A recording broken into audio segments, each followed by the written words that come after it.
right, welcome to the Songwriters Couch, brought to you by the Patrick Joanne Band. We're on episode number 3.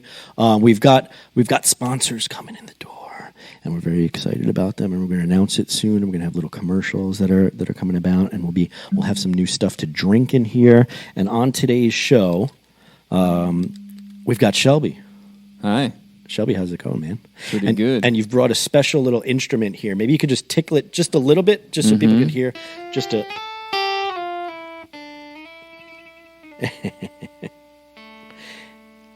And why don't you? What's the name of that there instrument? This is called a harpeji. It's an instrument that a company called Marcoti started building out of Maryland. Marcoti is a guy, the name of the guy who designed it out of Italy. And then these people, this little family down in Maryland, started making them in 2007. And how'd you pick it up? Well, I saw a video online of, I can't remember which one it was first. It might have been Stevie Wonder. It might have been Jacob Collier. You know Jacob Collier? Yeah. I'm sure everyone knows Stevie Wonder, but maybe Collier's still. I've heard of him. I couldn't tell you this is like his album, this is his song or anything like that, but I definitely have heard his name before. He's hot out is there. He? Oh yeah, he's super hot, and in a real creative musical dynamo, in my opinion, and a lot of people's opinions, I think. All right, so why don't we start out by this, because I know you described the instrument, but let's describe you first, Shelby. So what is it you do musically? What is it you kind of want to be doing, I guess, in the future? And then do you have anything you want to kind of promote right out of the gate here that, website, your Facebook, something like that? Sorry, I'm still a little caught up on the harpeji thing. Yeah. Caught me off guard there. I don't really have anything I like to promote. Okay. But I do have an Instagram called Michael Shelby Music. There you go. Where I occasionally post some things that I've created. I have a Bandcamp called Michael Shelby, and I have a demo up there with some of the tunes. The tune I plan on playing later, I have posted up on there, for example. Awesome. But yeah, my musical journey and my whole songwriting thing has been really, really. I don't know what other people's stories are like, but mine's been like a whirlwind of ups and downs. Like I tried to quit a couple times. You've tried to quit playing music altogether? Music, yeah. Oh, wow. To figure out what else is out there. Yeah. Well, why don't we get back to kind of the beginning then, I guess. So what got you into music in the first place? Is it like your family was into music, or was it just friends, or is it just songs you heard and you were like, oh, I want to do that? I was thinking about how to answer this because I knew you were going to ask me this, and I came up with at least a few different ways to start. I think that is to say, like, I have trouble figuring out which memory is the earliest. I don't come from a particularly musical family or anything like that. I came into being interested about playing music when I was a teenager.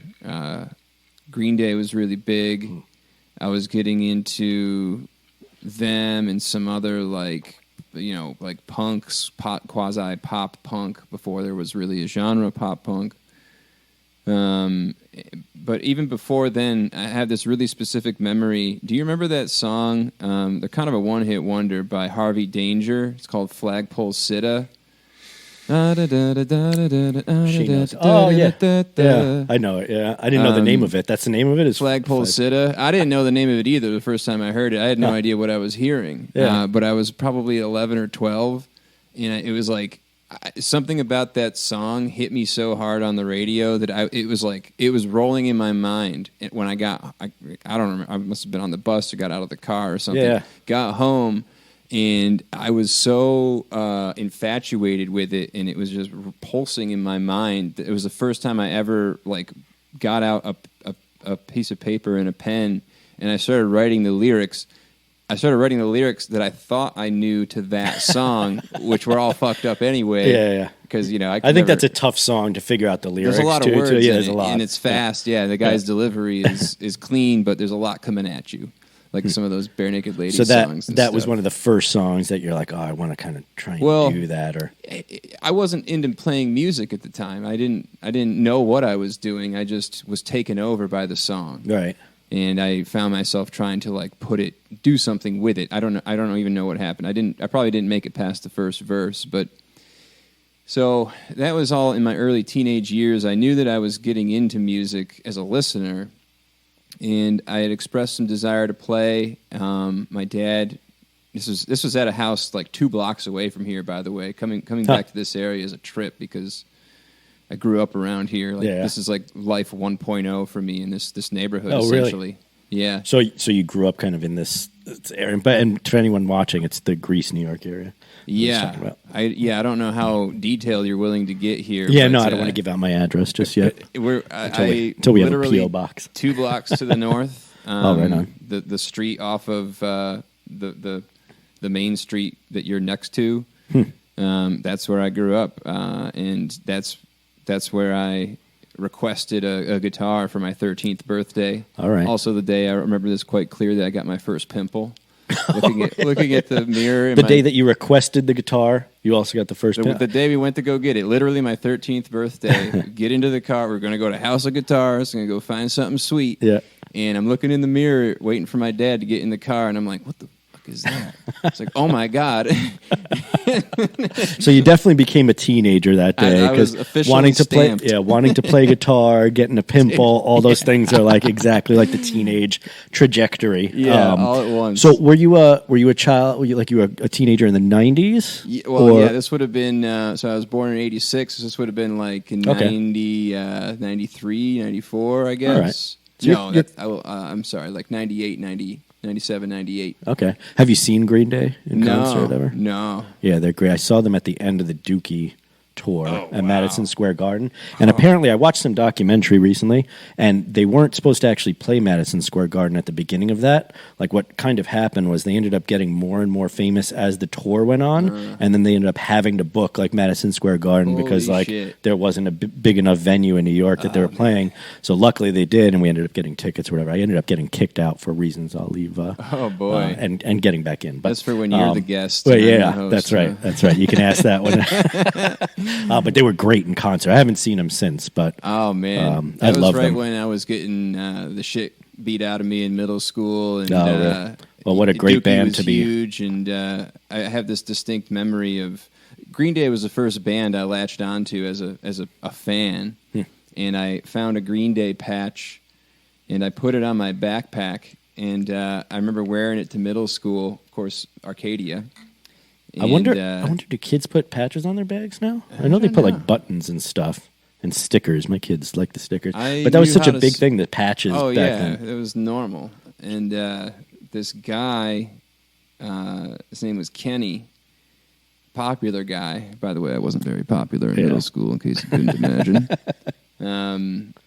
Comes up to me at the end of school. We're all walking out to the buses. He's like, "Oh, you got a Green Day patch. Cool. You like Green Day?" And I was like, "Yeah, man." I'm just kind of like stoked that somebody was talking to me, and it was about something I liked. Oh, and he was into Green Day he's too. Like, "Oh yeah." He's like, he's like, "What's their bass player's name?" That's like the first thing he asked me. And I go, of course I read the liner notes like everybody else would on a CD that you get CDs. I'm like, "Mike Dirnt." And he goes, "What's his real last name?" And he's trying to pull his rank on me, dude. I was like, I don't know. That's funny. Was he a musician too? Or I have no idea. That was like the only time I ever spoke to that guy. Huh. It was just this. And he challenged you on your Green Day knowledge. He gate kept me before that was really a thing. That's crazy. And looking back, I think about that interaction often because the cycles that I've gone through with music and creativity and stuff, like that seed of a memory is like the antithesis of where I wound up. And I wonder sometimes if I like that negative interaction, that interaction I walked away from feeling. Oh, so you felt negative after it? Yeah, he kind of tried to punk me out for not knowing the bass player's real name. Right. Nor did he say that he knew the name. He just. I'll say something. Nothing bothers me more than musicians that try and like show each other up to, especially like in the scene and stuff where they're like, oh, I know more technically, I did this. Like sometimes you have a conversation, you're like, oh, I played the show, it was a lot of fun, and like, oh, well, I played this bigger thing that was so much better. Like, stop doing that, guys. All right, music isn't a competition, even though there's the Grammys and all that stuff where supposedly it's a competition. It's not a competition.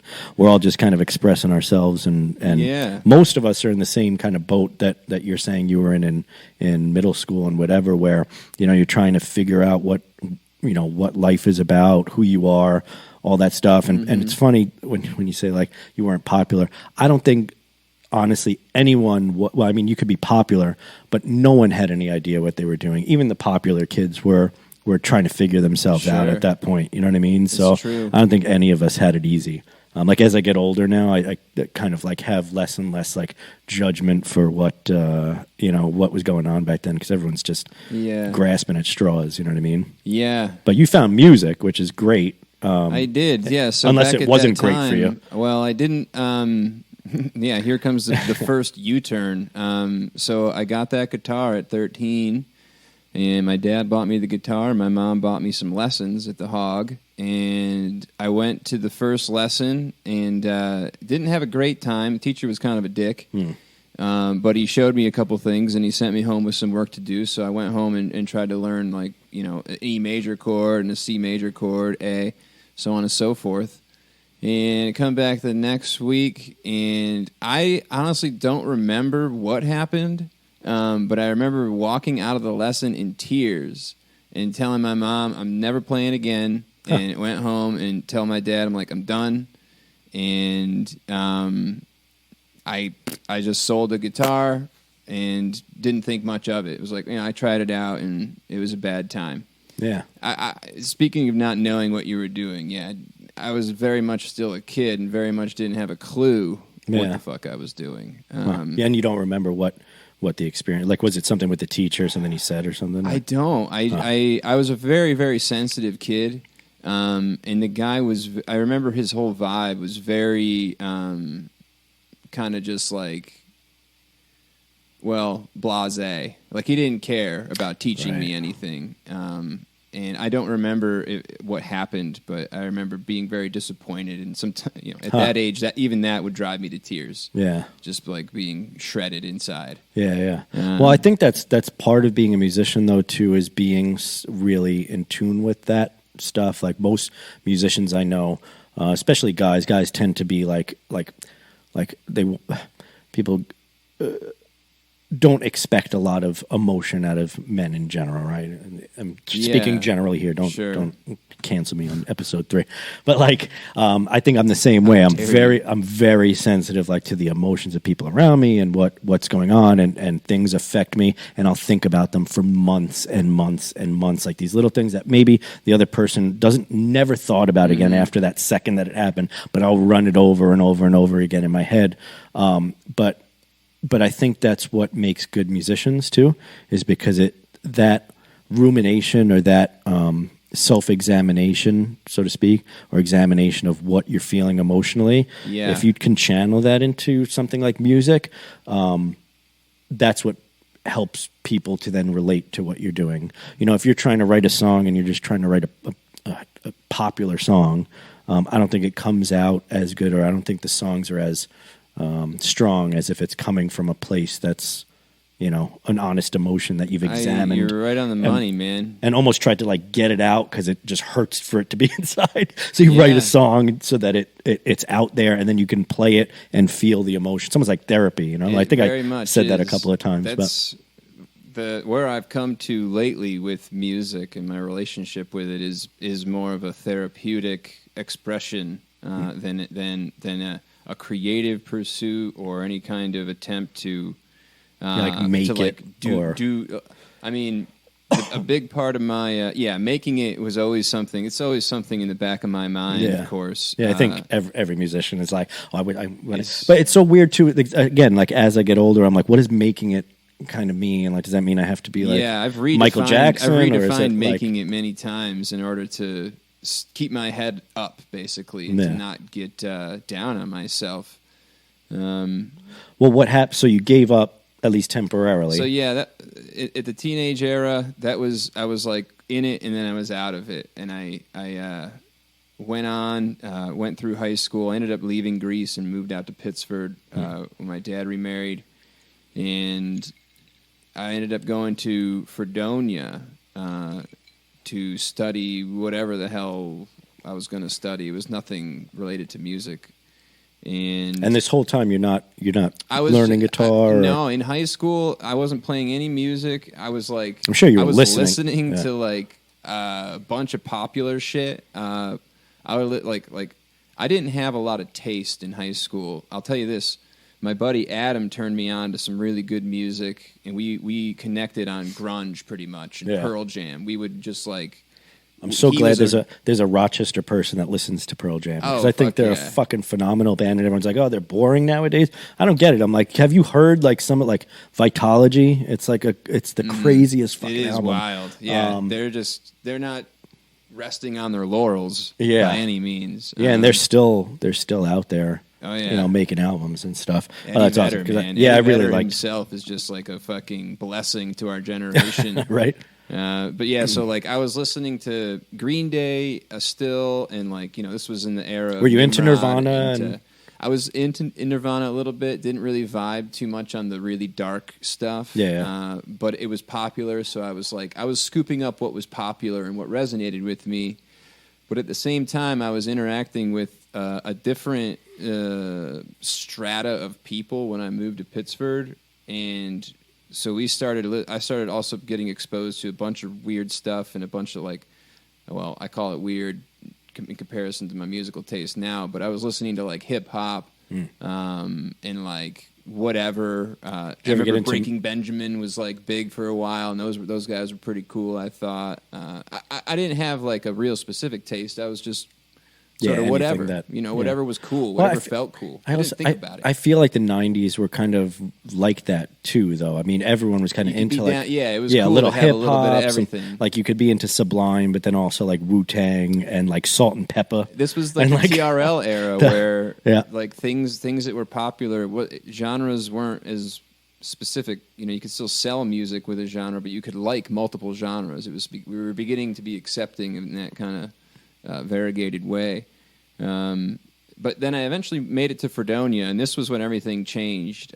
Within like the first year of being there, I started making friends with a bunch of musicians, not just musicians, but like serious musicians that were going to Fredonia to get an arts degree in music. And I also started smoking a lot of weed, taking psychedelics, and listening to Fish. All these things started happening right around like 2005, and I got into Fish really heavily.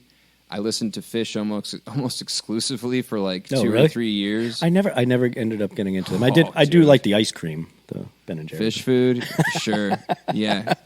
No, but potential sponsor. Yeah, there we go. If you want Ben and Jerry's, that would be perfect. I could go. I don't know why. There were a few of my friends that were really into Fish and if you get into them, you fucking get into them. And the jam scene. That's where I started to really let go of how music for some people was like something. It was like apparel. It was a part of their personality, or it was like the color shirt they were wearing. Like, yeah, I'm into this band. Right. Whereas when I got into Fish and I started going to jam band shows, I also got heavily into the Disco Biscuits. I began to realize never heard them before, but oh, dude, I have to check it out. Jamtronica. You ever heard that term? Jamtronica. No, so is it like electronic jam music? Like just jam bands with synths. Pretty much is like the simplest way to describe it. I could show you some shit that might knock your socks off. You might not like it. Yeah. I don't know. No, I like music that is like speaking. Recently I've gotten into some pop music too, where I'm like, oh, it's interesting what they're doing and what have you. But for the most part, back in the '90s, like when I was a teenager too, I mean, Nirvana. I was 13, I think. In '93 is when Nevermind came out, right? Or maybe it was before that. I don't fucking know. 93. I'm not an encyclopedia. But that whole '90s era of music, I was into literally everything. Anything that was good. Ali Farka, Torre, like a bunch of like weird, eclectic like music from all over the place. Do you know Mr. Bungle? I feel like you should know Mr. Bungle. I don't think so. So the lead singer of Faith No More has a bunch of bands like Phantoma and Tomahawk and all these crazy bands. But Mr. Bungle was like this. It's almost like carnival music. So like it's hard to explain, like crazy heavy metal carnival music. So it feels like you're in a psychotic carnival. Is the only way I can explain. You'll probably like Mr. Bungle. You listen to it. Yeah, it's these days I kind of like to be shocked. Yeah, not necessarily with music, but occasionally with music. But more like with a taser, that kind of thing. I don't know. I haven't tried it yet. I might like it. So you started getting into all that kind of like eclectic stuff, and obviously Fish. Yeah, like, and it changed the way you felt about music. In what way? Like, so to put it properly. I started playing music at the same time that I really started to listen to music. Before I was into Fish and into really playing, music was always just kind of around. I didn't really like connect to the music. And then it was like right around 2005, 2006, I got my first guitar again. I got an electric guitar. This was after maybe a few months of like my buddies letting me just mess around with their acoustic and letting me try to remember what I learned 10 years ago. Or I guess it would have been more like 5 years ago at that time. And eventually started like working up some chops. And my best friend at the time who had gotten me into Fish, he started playing bass just at the same time that I started playing guitar. And so we started just jamming. Like, it was just what we did all the time. Smoking weed, go for a walk or something, go home and play music.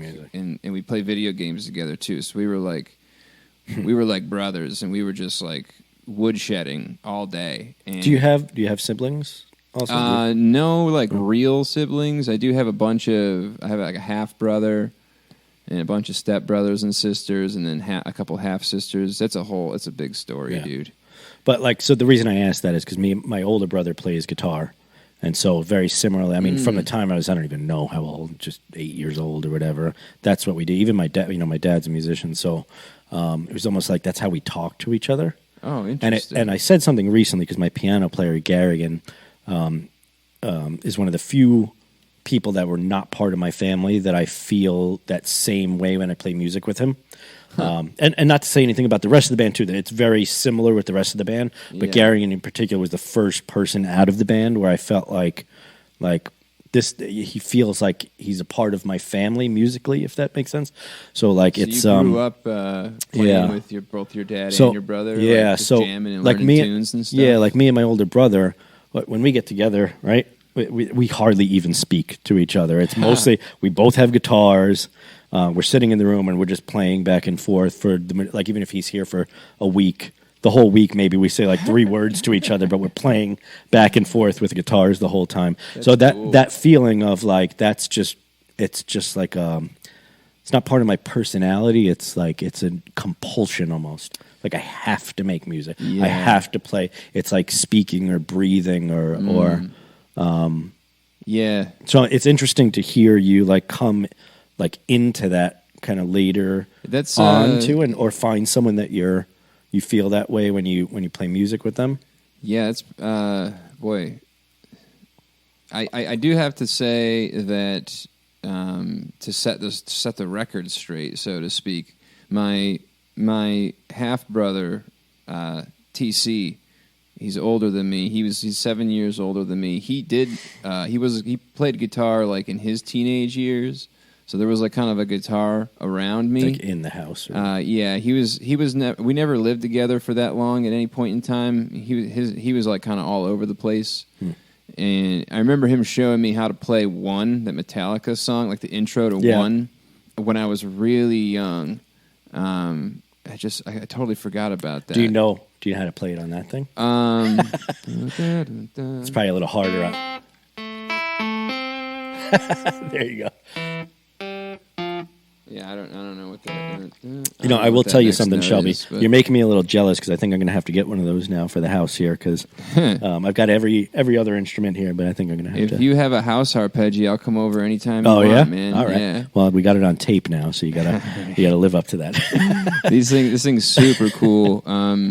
So we'll try and keep it linear, right? So you got into music with this individual. Did you start a band with him? Yeah, so we were so into Fish that like we ended up trying to start a Fish cover band, and we found a drummer and a keyboardist that our drummer was better than either Mike or I were at his instrument and our instruments. This guy was a phenom. His name's Dan Knorr. If you know, he's still in Rochester. I think he's at the Hog teaching lessons. But yeah, so like. I mean, that whole era, I was still, I kind of put things in 3 eras. There's the 1.0 era where I barely tried and quit. There was an extended 2.0 era where I was obsessed with jam bands and improvisation and obsessed with trying to find the right guys to do that kind of band, which was like, let's all join a family and play together as much as possible until the musical communication is probably much like what you're talking about with your father and your brother. Yeah, it's like you just feel it. There's no like, this is where we're going. This is the key we're in. It's what you feel. And like connecting on a level below the conscious thought era. And then like, so I was hopeful for that to happen with my best friend for a while. And I think we tried to make it happen, but we always had different takes. And then when we ended up parting ways, I kept trying to make that happen with different people and different groups for a long time. And I was even trying to do it up until like a few years ago. So this was, most of my 20s and into my early 30s, I was like, well, there's kind of a hitch in the story here because in around 2013, I kind of came to the realization that I was having some nerve and pain problems in my left hand. So I was playing a lot, and I was using kind of improper technique, and I ended up really fucking up my ulnar nerve in this area in my wrist where the nerve passes through, and I ended up getting myself into a place where I could really only play for like 30 minutes or so until I was having like significant pain, and these 2 fingers would just go numb, and I'd be playing with numb fingers, and I was like, this is weird, but I love playing. And it helps if you don't have calluses, right? If you don't have calluses on there, then as long as it's numb, you're good to go, right? I mean, yeah, right. I was like, as long as it sounds good, like I didn't want to think something was wrong. I was unwilling to accept that maybe something was wrong because I was finally finding something that I could like. I felt as though I could give myself to it, and it was safe. And but I was doing some damage, and so I had just started a band called Native Tongue, and I was like, I can't play guitar anymore. I had started to learn how to play synth a little bit and keys to do some production at that point. But I was like, this is cool. Like, and I was able to play keys without having the pain happen for whatever reason. My physiology, like just having my arm in a different position, didn't cause a problem. So I pretty much quit guitar at the time. I sold my guitar stuff, put the money into keyboards, and started like very heavily trying to learn how to play keys and do a lot of catch up, basically. How did that go? How was the learning process on that? Did you feel like you like started over from scratch? Cool because it was like and a similar thing happened when I started playing this, but it was nice because I already knew kind of what I wanted to do. I didn't have to explore so much with like theory and just like figuring out vibes and stuff, and I had some rhythm already, and like I was already a bit of a musician at that time, so it was definitely easier to learn, and I also found that it was way easier to just play a keyboard, like theory and ideas came out easier on a piano interface than on a guitar. Guitar is a very specific thing, and so I kept playing keys for the next 6 or 7 years, and that probably brings us up to a few years ago where I basically had gotten really jaded with trying to make a band happen. I was working really hard and, supporting myself like everybody else, but working really hard to develop the band and to try to push myself. And it's one of those things where like it just continually didn't happen. We kept trying to find people to play. People would come and people would quit. We tried to find gigs, couldn't find gigs, and we're like, what the hell are we doing this for? And, I had been in a band for like 2 years, and we hadn't played out. Were you primarily, I'm guessing, in Rochester, right? Uh-huh. Rochester's a little bit tough. I found the scene, and I'm from New York City. I grew up in Queens, originally Jackson Heights, right? Oh, yeah. If I hit a little bit more of that. Yeah, go for it. Thank you. And so Jackson Heights, okay. So because there's so many like music schools here, and there's a lot of really great musicians here. Yeah, Rochester's weird. There's a lot of competition, so it almost feels like people want to not necessarily support everyone as much as maybe you'd get in a small town. Not many musicians in town. Yeah, that sort of thing. Music's cheap in Rochester. Yeah, is what you're saying. Yeah. There's a little more like I'm going to do my thing as a musician. You do your thing, but we're not going to interact necessarily, which I don't like that. I think there's not, music isn't a competition. I think everyone is going to do their music their specific way, right? Even if you're covering a song, you're going to do it the way Shelby covers the song, you know what I mean? And I think there are going to be people that like what you do, and then there's going to be people that like what I do, and then there's going to be people that hate what I do, and vice versa. And it's like we're not competing. I would love to expand my horizons by working with musicians and working with people that I maybe wouldn't normally too, because then it changes the way I think about how I approach music too, Like I feel like I need to constantly be expanding it. But Rochester, I think growing up here and playing music might have been a little different. Although New York is super competitive too, if I'm being honest. Like it's not an easy market to be playing music in. But I think I think everybody knows to a certain extent that music isn't supposed to be a competition.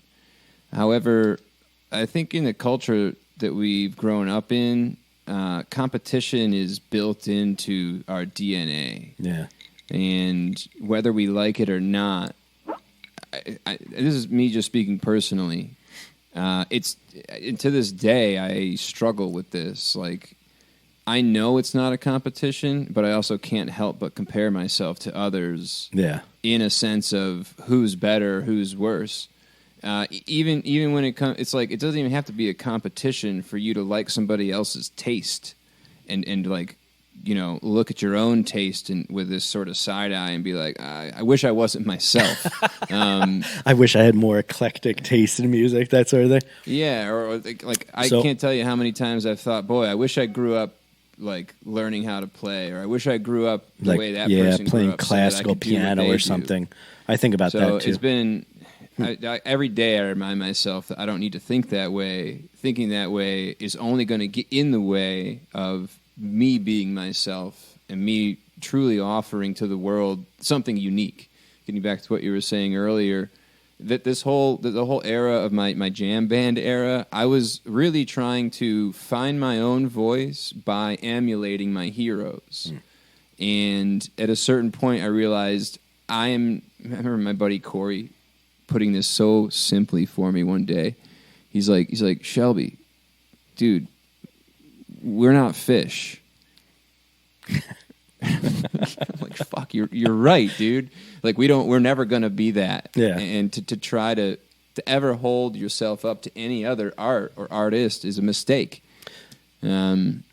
So well, what's really funny? So I watched some interview. I forget who it was with, and I think there's going to be a theme on this podcast. Of I watched an interview and I don't remember who it is because I forget names. Like it's but like they said stuff, right? But yeah. So no, but here's what they said. They said every time as a musician, and I'm sure you feel this way too. Every time you go to a concert or you see someone performing and you're in the audience and you're looking up on stage, you're like, oh, I would do this. Like you're kind of in the back of your mind, oh, I would be doing this if I was on stage. Oh, I could do it better than what's going on.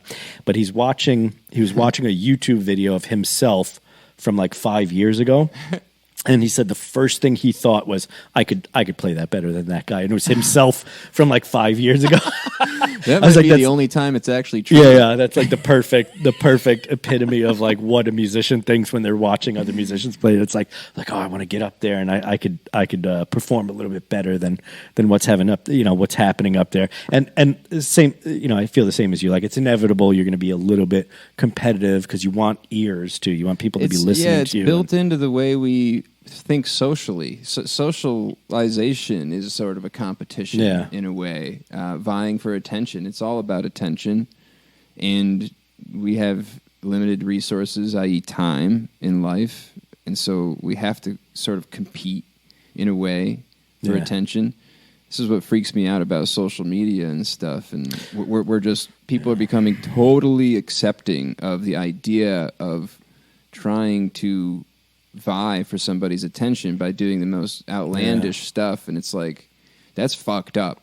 That's a dark place to be psychologically. Yeah, and it's not even something where it's like a talent or something. Like it's just like you do anything just to get people to click on it or what have you. Yeah, crazy, really. So let me ask you this. So so you had your jam band kind of like phase, and then at some point that changed, right? And it was shortly after Corey told me we're not Fish, right? And I remember very clearly this one day where I really think I wrote my first real song.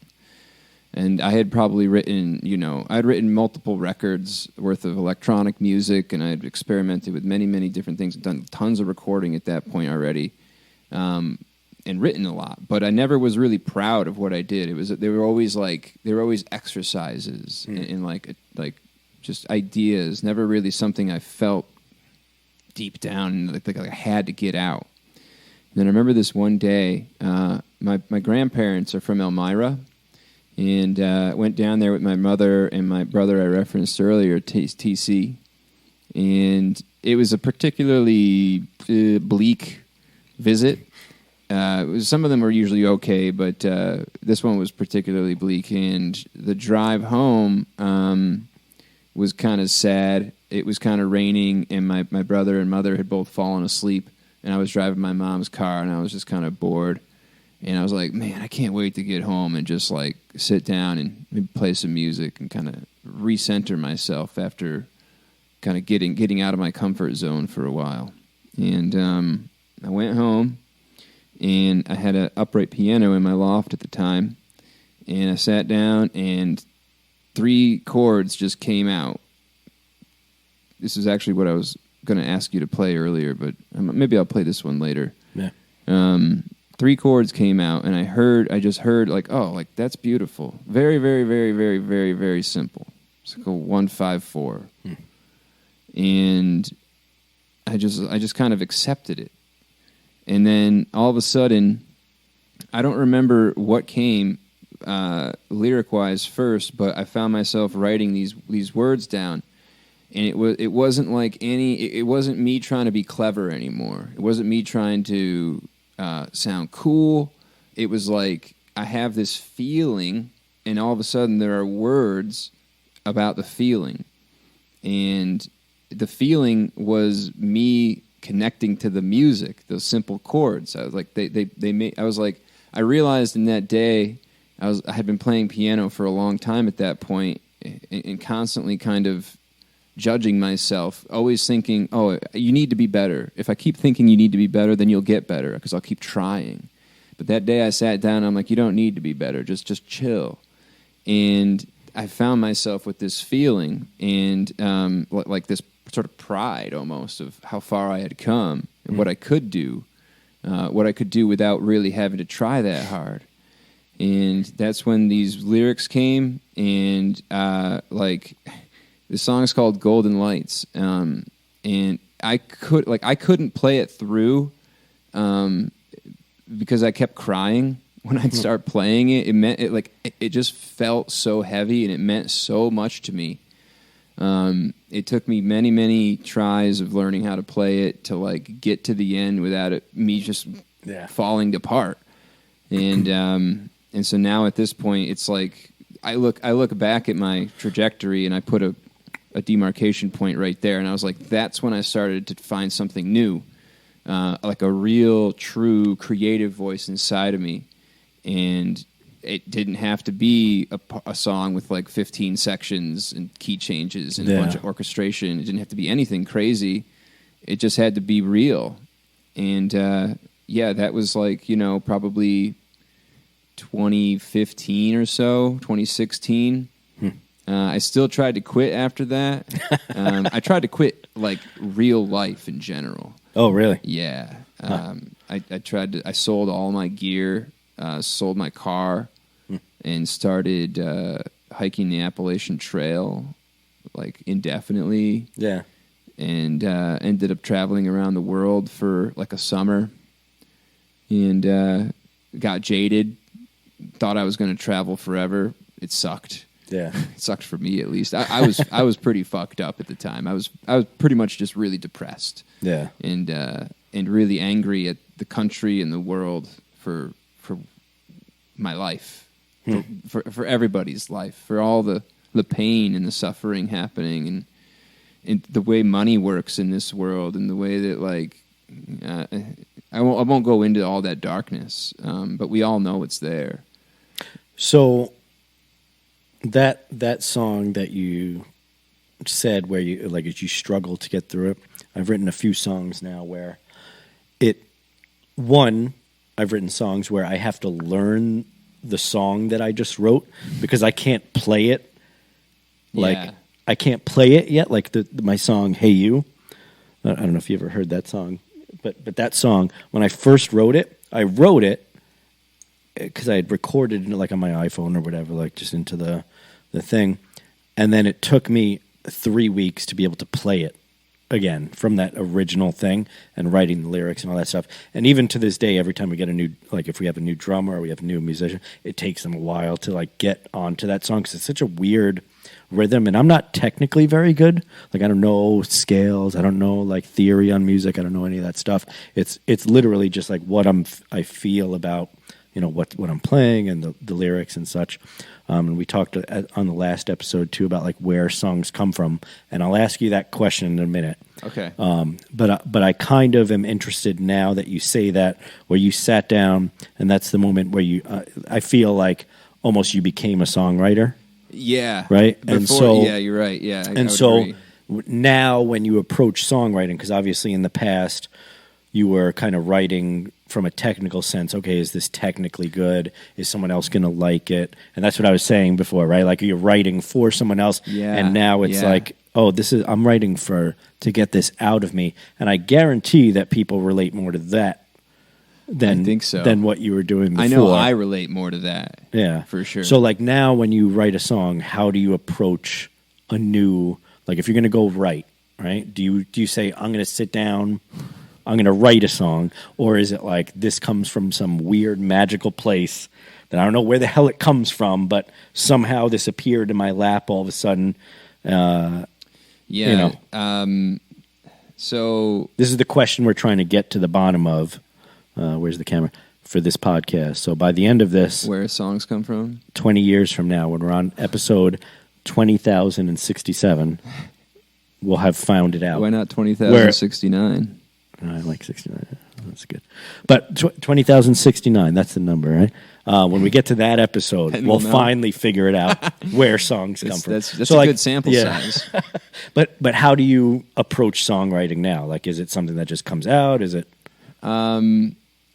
Even before I was a songwriter, I believed that that the creative voice was connected to like God. To put a simple word on it, or maybe shall we say like the source energy.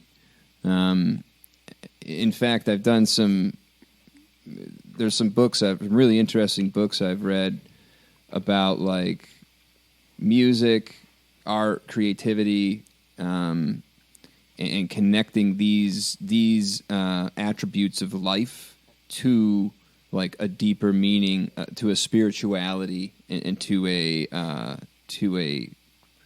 source being, if you will. I'm not a religious person. Yeah, I didn't take you as like being religious. Me either. I went to Catholic school, all that stuff. Oh, I'm sorry. Yeah, I am too. No, but I learned. They make you say you're sorry. Yeah, don't you? They do a lot. I'm sorry. Still doing it. But I feel like I actually got quite a bit now in my older age. Like I'm kind of glad that some of the morality stuff that was done back then was good. Some of it's, respect. Yeah, I think religion's a lot of things for a lot of people. But when I say like where do songs come from, and I say the word God, I mean like where it's coming from somewhere, and it's not from in here. Maybe it is. Well, but it doesn't feel like it's coming from here. It doesn't feel like I'm thinking about it. Right. So this is actually something I was hoping would come up, because ideas in general. Here's an idea for you to chomp on. Maybe you've heard this before. I tend to think of like our brains or our mind or even maybe our consciousness or something. It kind of operates like a radio, and we pick up on frequencies which are ideas. So like when weird ideas come to your head, or even not weird ideas, they come to you because you're tuned to that frequency in the idea space. I really do believe this. I believe there's like a non-corporeal dimension of reality where ideas exist, and they seek out carriers to manifest the idea into this reality. Huh. And so, like, when a song, when you develop yourself as a musician or a songwriter, and you tune yourself in, and you something like an idea or a art creative idea comes to you, it's your responsibility at that point as an artist to nurture the idea and to bring it to life. So, do you like science at all? Are you into like physics? I like science. I like science. Do you ever see Nacho Libre? There's a line. I like science. When he's going to baptize him, like in the thing.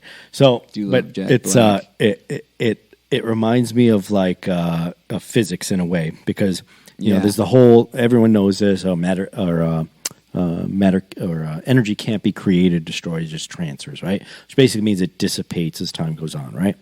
So when you play music is just you hit a string, you're taking the energy of, like, let's say your hands into your guitar, it vibrates, and those vibrations go into the air, which is why you're hearing them right in your ears, and that vibration can go on infinitely. So every time you listen to AC/DC or whatever, Van Halen or Mr. Bungle on the radio or whatever, and it's a Green Day, and it's vibrating. It vibrates forever around the world for all of eternity. It just slows down, right? So everything that's ever been said is still being said in echoing, some way, essentially. Yeah, it's like an echo, which was actually the name of one of my first albums that I put out.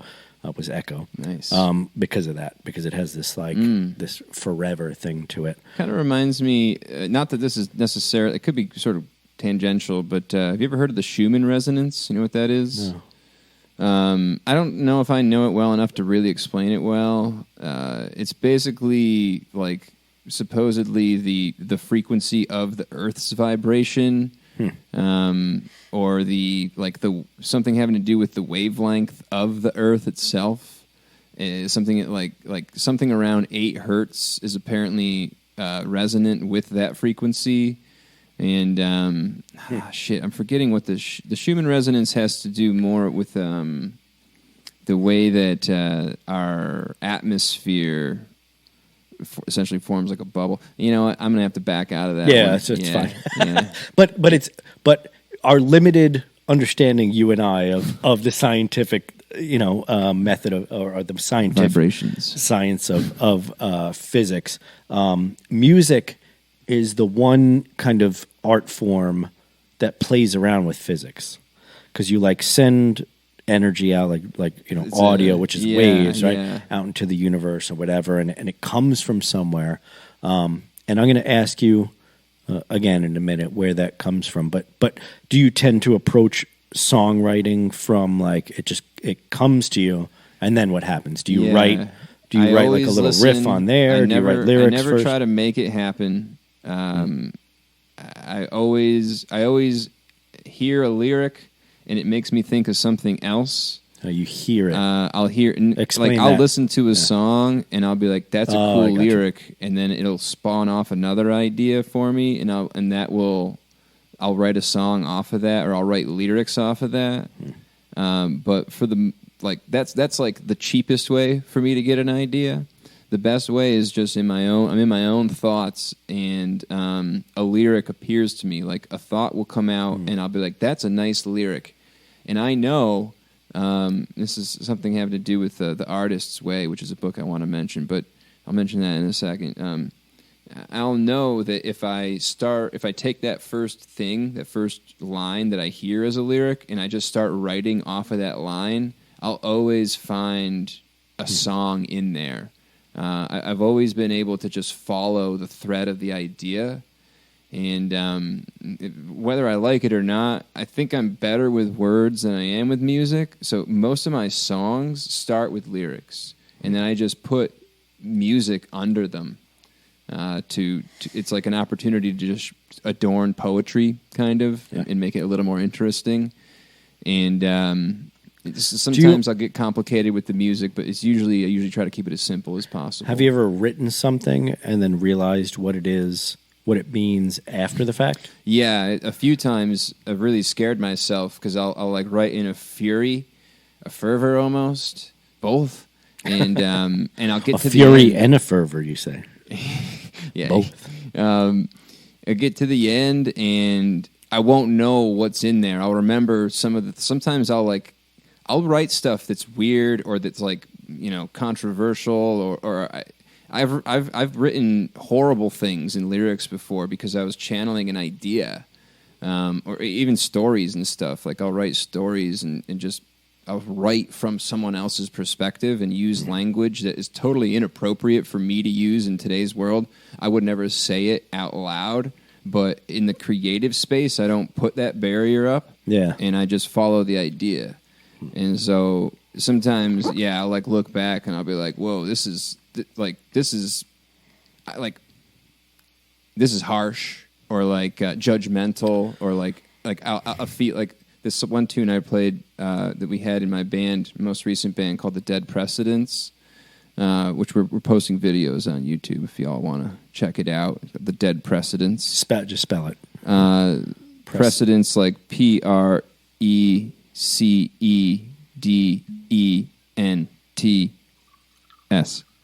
Precedents. Perfect. And can you use it in a sentence? Yeah, I'm just like the Supreme Court setting precedents. There you go. It's okay to take bribes and stay on the fucking stand. It's like a spelling bee when they ask you to spell it and then use it in a sentence. So now that you're doing music with that band, can you call it a band? Yeah, we were happening. Oh yeah, I was going to talk about Off Kilter. So we got this tune called Off Kilter.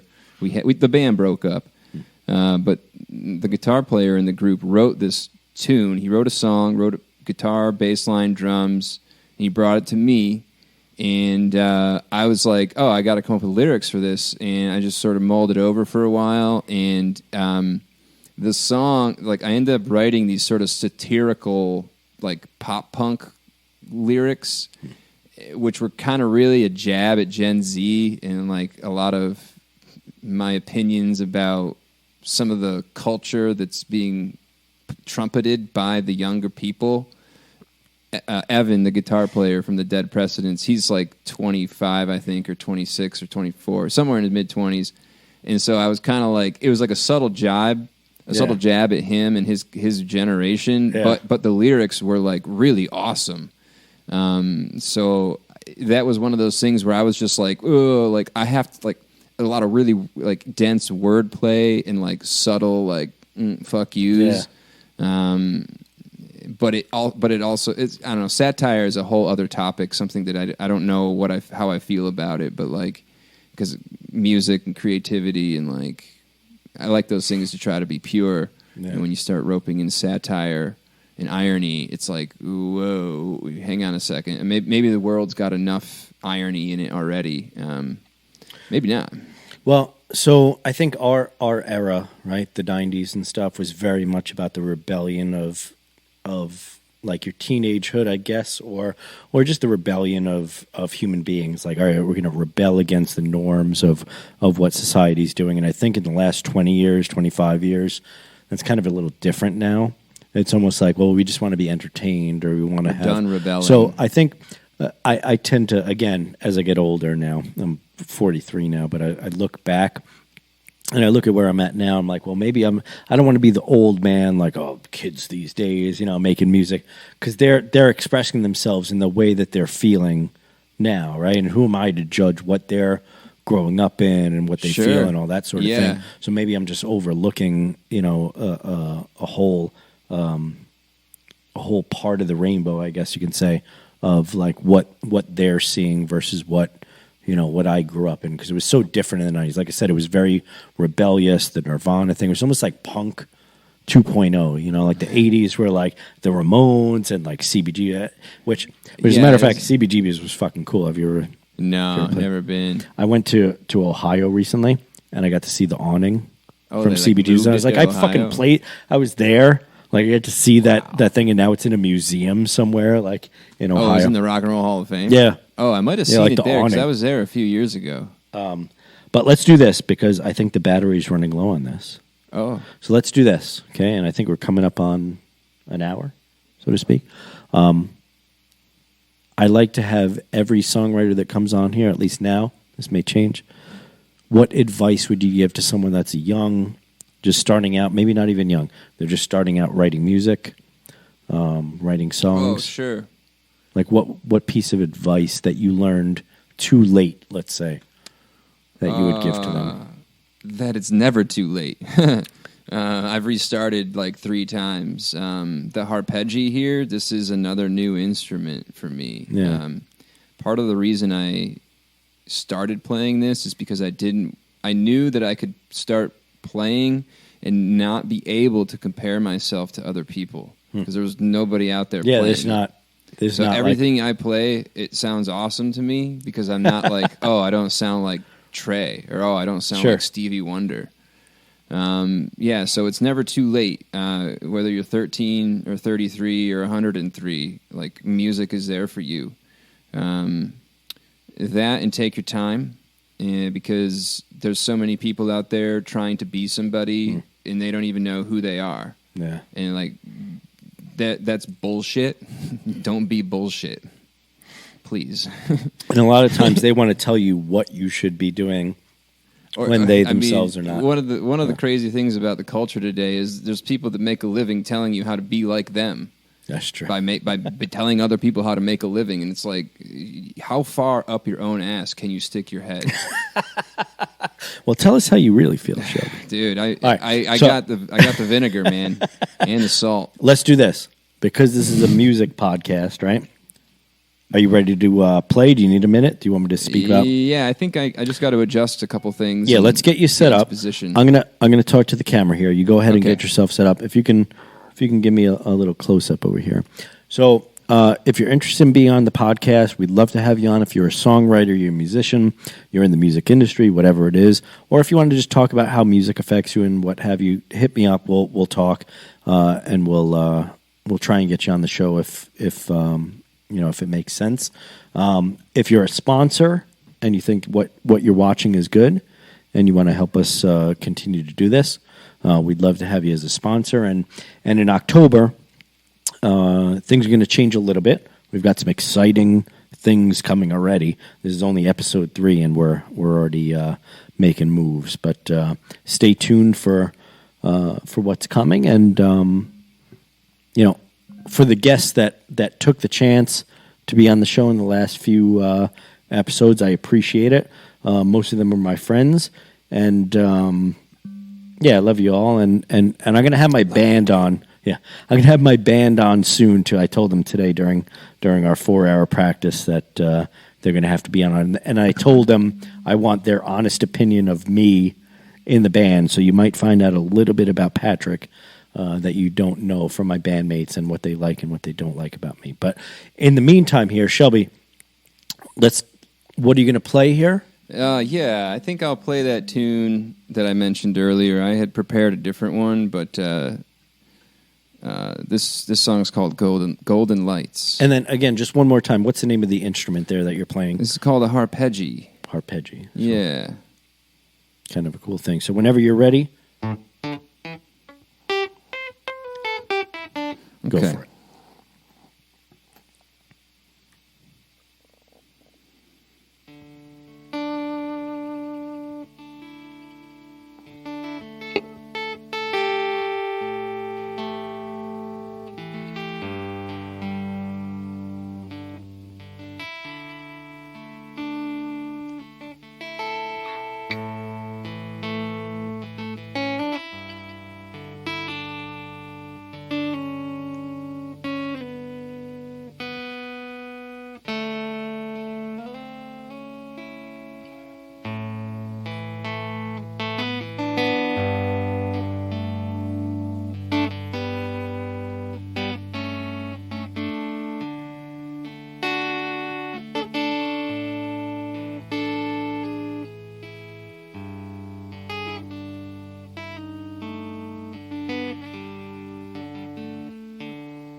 Never ever knew I could feel this way.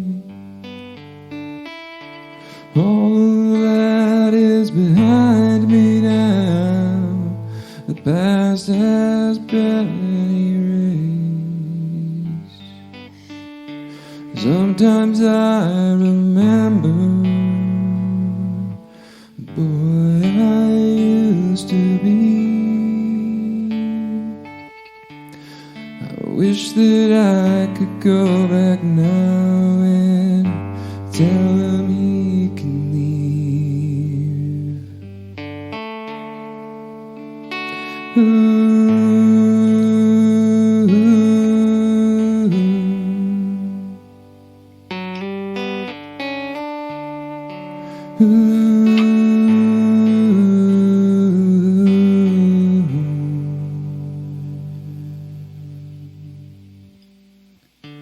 Now that I've grown older, the feelings still remain.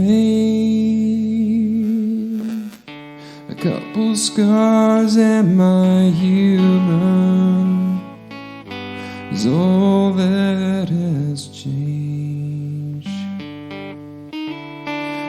If I could go back now, I would do it all the same. And I'd pat myself on the back, yeah, I would, for the man that I became.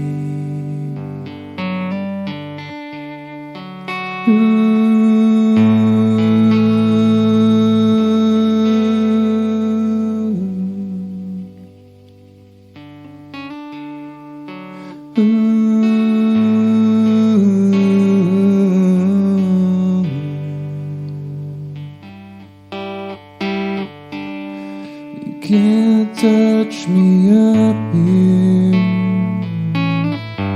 You can't touch me now. You can't touch me up here now.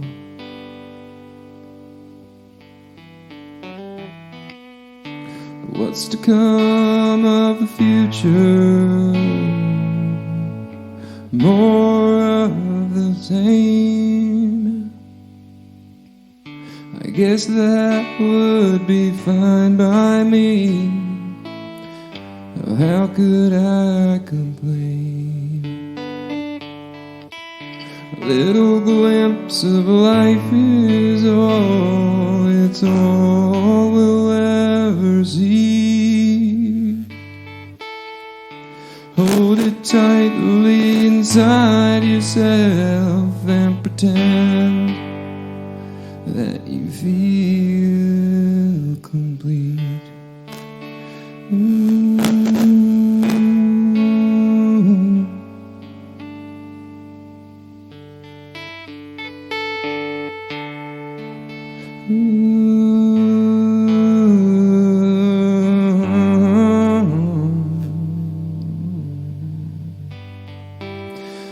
You can't touch me up here.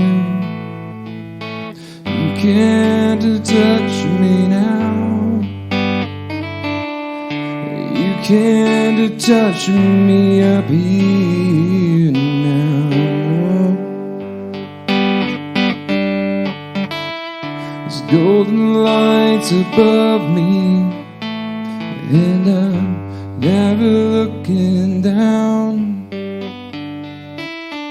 There's golden lights and they're above me.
All right.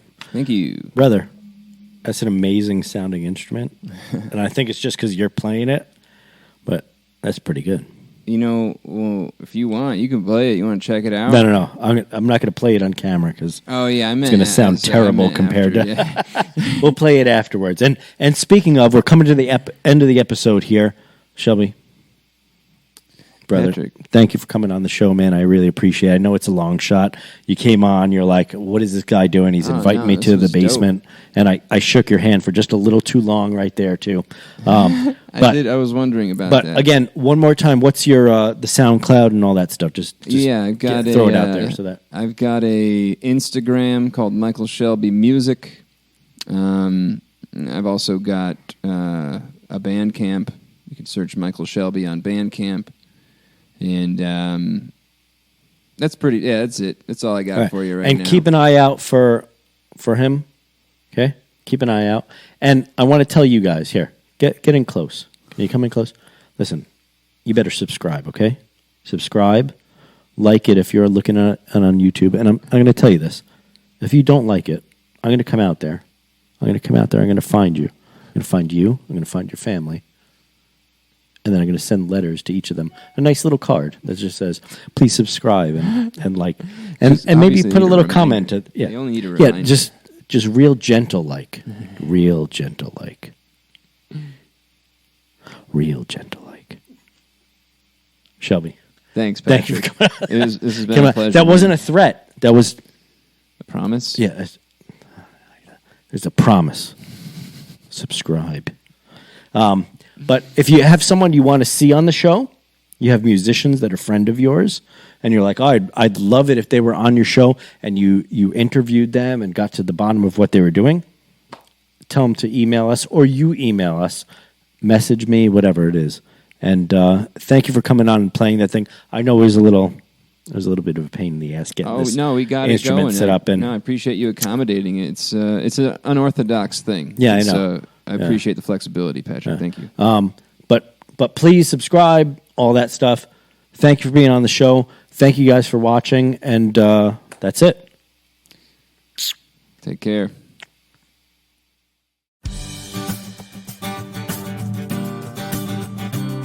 Mm-hmm.